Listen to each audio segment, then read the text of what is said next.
Çfarë është hantavirusi që po transmetohet nga njeriu te njeriu? Në vitin 2018, një seri rastesh të pazakonta me pneumomi të rëndë u shfaqën në një fshat të vogël në Argjentinë.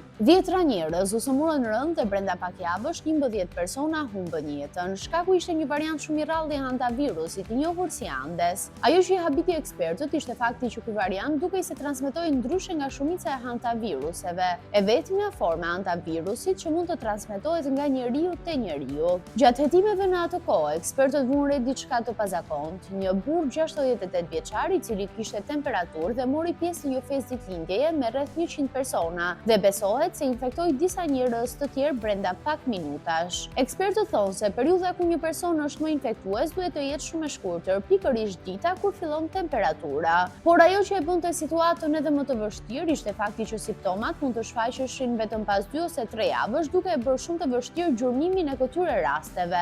Ndërkohë, pas javësh hetimesh dhe izolimi, shpërthimi në Argjentinë më në fund u ndal. Autoritetet shëndetësore arritën të gjurmonin zinxhirin e infeksioneve dhe nuk u raportuan më raste të reja pas vitit 2019. Ndërsa sot, i njëjti variant i rrallë po hetohet edhe në anijen MV Hondius, ku disa pasagjerë u sëmurën rënd në mes të oqeanit. Megjithatë, ekspertët thonë se ky virus nuk përhapet si Covidi apo gripi dhe se rreziku për publikun mbetet i ulët.